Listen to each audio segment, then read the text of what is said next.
दुनिया की सबसे हैरत अंगेज चीजें जिन्हें देखकर वैज्ञानिक पागल हो गए। नंबर 6, मिरर मेज। ये एक इल्यूजन टाइप का होता है जिसमें अगर कोई भी इंसान एक बार घुस जाए तो उसे मिरर्स के अंदर अपनी कई सारी परछाइयां दिखने लग जाती है और यह परछाइयां हजारों की संख्या में होती है क्योंकि मिरर एक दूसरे की ओर रिफ्लेक्ट होकर हमारी कई सारी आकृतियां बना देते हैं। इसीलिए जब भी कोई मिरर मेज में फंस जाता है तो उसे निकलने में काफी ज्यादा परेशानी होती है क्योंकि उसे चारों ओर केवल अपनी ही परछाई दिखती रहती है, जिसकी वजह से वह बेचारा चाहकर भी बाहर नहीं निकल पाता है और मिरर्स के बीच घूमते रहता है। पर अगर आप कभी ऐसे मिरर मेज में फंसे तो आप एक ट्रिक की मदद से बाहर आ सकते हैं। इसके लिए आपको अपना एक हाथ आगे रखना होगा, जिसकी वजह से जो ही आपके सामने मिरर आएगा तो आपको पता चल जाएगा और आप इसी तरह पता लगाते हुए आगे की ओर बढ़ते रहेंगे क्योंकि जहां पर आपका हाथ मिरर को टच नहीं होगा वहां पर बाहर निकलने का रास्ता होगा। Number 5, hydrophobic sand. इस जादुई रेत पर आप चाहे जितना भी पानी डाल लो पर यह रेत गीली नहीं होगी। जब आप इस रेत को पानी में डालने के बाद पानी से बाहर निकालेंगे तो ये रेत नॉर्मल रेत की तरह बिल्कुल सूखी होगी। इसे हाइड्रोफोबिक सैंड कहा जाता है और इस रेत के साथ ऐसा इसलिए होता है क्योंकि इस रेत पर सिलिकॉन डाइऑक्साइड और ड्राई मेथिल हाइड्रोक्साइल केमिकल की एक पतली लेयर होती है जो इसे वाटरप्रूफ बना देती है। लेकिन अगर आप इसे कुछ देर के लिए वैक्यूम में रख देंगे तो ये आम रेत की तरह गीली हो जाएगी। Number 4, agarwood inoculation process. ये लोग हरे भरे पेड़ों में गर्म लोहे की रोड डाल रहे हैं और फिर इनमें छेद करके बोतल की मदद से केमिकल भी डाल रहे हैं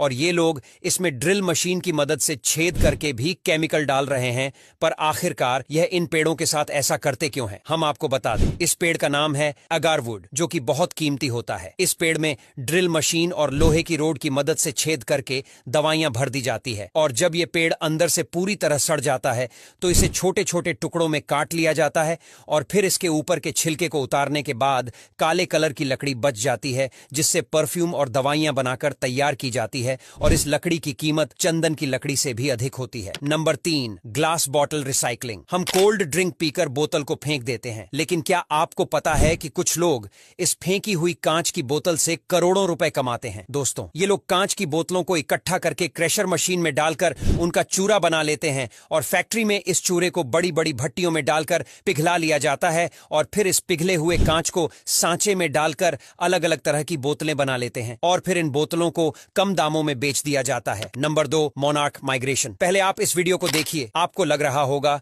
कि इस पेड़ पर काई जमी है, लेकिन यह काई नहीं बल्कि इन पेड़ाढ़ों पर करोड़ों की तादाद में तितलियां बैठी हुई हैं और यह नजारा मैक्सिको के जंगलों में देखा जा सकता है। दरअसल ये सारी तितलियां सर्दियों के मौसम में कनाडा की ठंड से बचने के लिए वहां से 3000 किलोमीटर से ज्यादा दूरी तय करके और 2 महीने उडड्डी अचने के बाद ये मैक्सिको पहुंचती है। मैक्सिको में सर्दियों के मौसम में भी दिन के समय में गर्मी होती है लेकिन रात में ठंड हो जाती है और उस समय ये सारी तितलियां गर्म रहने के लिए पेड़ों पर चिपक जाती है और इस अद्भुत घटना को ग्रेट मोनार्क माइग्रेशन के नाम से जाना जाता है। नंबर 1, गरीबों का ताजमहल। अभी आप जिस इमारत को देख रहे हो इसे गरीबों का ताजमहल भी कहा जाता है। महाराष्ट्र के औरंगाबाद में मौजूद ताजमहल जैसा दिखने वाला यह मकबरा काफी हद तक ताजमहल से मिलता जुलता है और आपको जानकर हैरानी होगी कि इस मकबरे को भी एक मुगल शासक ने ही बनवाया था। इस मकबरे को मुगल शासक आजम शाह ने अपनी मां की याद में बनवाया था और इसका नाम बीबी का मकबरा है, लेकिन ज्यादातर लोग इसे गरीबों का ताजमहल कहते हैं। अब यहां तक वीडियो देख ली है तो फिर वीडियो को लाइक और शेयर करना बिल्कुल भी मत भूलना। धन्यवाद।